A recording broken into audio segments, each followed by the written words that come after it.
The sun hung low over the plains, turning the dry grass gold as Eli Harper guided his horse back toward the ranch. It had been a long day repairing fences, and the land was quiet in that uneasy way it got before nightfall. As he rode near the creek bed, dry for weeks now, something caught his eye. At first, he thought it was a shadow or a fallen branch tangled in weeds. Then it moved.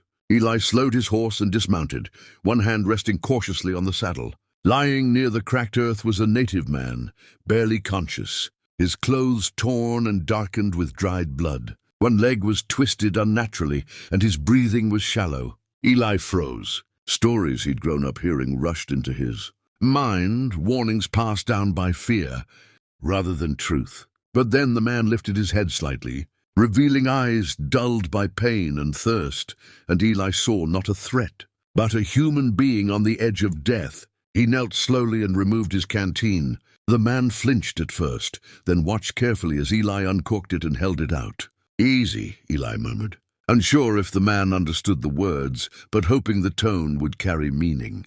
The wounded man took a careful sip, then another, hand shaking as if the water itself were fragile. After a moment, he pressed his palm to his chest and spoke softly in a language Eli didn't know. The gratitude in his voice was unmistakable. Eli tore a strip from his shirt to bind the man's leg as best he could, working gently, aware that every movement might cause pain. The sky darkened as the sun dipped below the horizon, and a strange stillness settled over the land. No birds called, no wind stirred, only the sound of distant plains stretching endlessly outward. With effort, Eli helped the man onto his horse and guided them back to the ranch. He laid him down in the barn on clean hay, offering more water and keeping watch as night arrived. Somewhere far away, a low rumble echoed across the land. Not thunder, but something deeper, heavier. Eli stepped outside and scanned the horizon, a feeling he couldn't name tightening in his chest. Whatever choice he had made by stopping at that creek, he knew one thing for certain: the night was not going to pass quietly.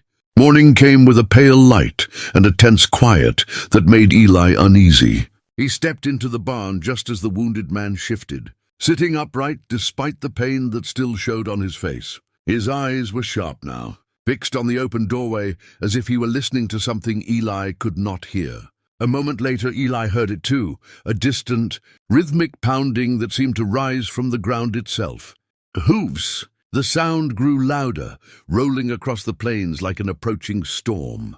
Eli walked outside slowly, his heart hammering in his chest. On the far ridge, dark shapes appeared through a rising cloud of dust. Riders, one by one, they came into view, men and women on horseback, moving with calm precision, spreading out as they descended. There were far more than Eli could count at a glance. An entire tribe. Eli forced himself to stand still, raising his hands slightly so they could see he carried no weapon. Fear crept up his spine, but he stayed rooted to the spot. The riders halted a short distance away, their horses snorting softly as dust settled around them. The wounded man emerged from the barn, leaning heavily on the doorway.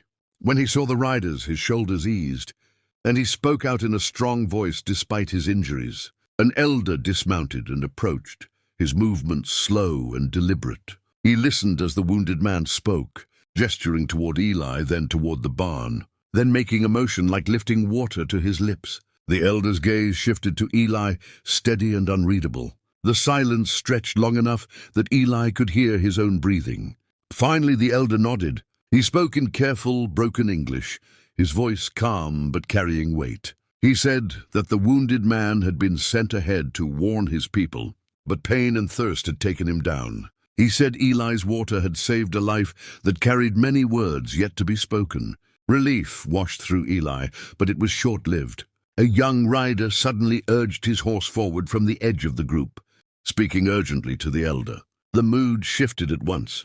Faces tightened. Hands moved to reins and weapons, not in threat but readiness. The elder turned back to Eli and said danger was near. Others were coming, men who took land and left suffering behind. The tribe had followed the wounded man's trail and found Eli instead. Because he had chosen kindness, they would not pass through and leave him alone. As the riders spread out to keep watch, Eli realized the truth settling in his chest. The sound he had heard the night before had not been thunder. It had been the beginning of something much larger, and his quiet ranch was now part of it. The days that followed moved with a steady urgency, as if the land itself understood what was at stake. The tribe set camp along the outer edges of Eli's ranch, not claiming it but guarding it. Fires burned low at night, and watchers stood where the plains stretched farthest, their eyes trained on the horizon.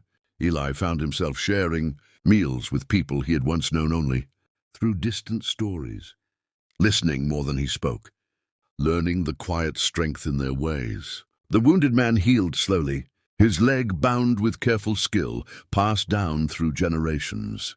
When he could finally stand without help, he sought out Eli and pressed a small stone into his palm, etched with symbols worn smooth by time. He didn't explain it, but Eli felt the weight of meaning in it, heavier than gold. It was not payment, it was trust. On the third evening, riders appeared in the distance, armed men moving without respect for the land or those on it. The tribe did not rush forward or shout challenges. They prepared calmly, positioning themselves with a discipline that spoke of long memory and hard lessons. Eli followed their lead, staying back, keeping watch as instructed. Fear was there, but it no longer ruled him. The confrontation never became a battle.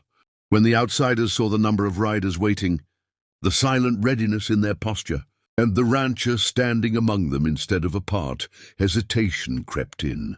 Words were exchanged from a distance, tense and sharp, but the message was clear.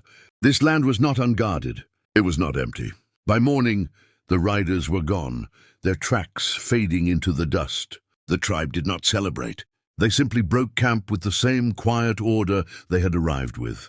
The elder approached Eli once more, his expression softer now. He spoke of debts that could not be measured in coin or cattle. Water had saved one man, but respect had protected many. Before leaving, the tribe helped repair Eli's fences, filled his water barrels, and left food enough to last the season.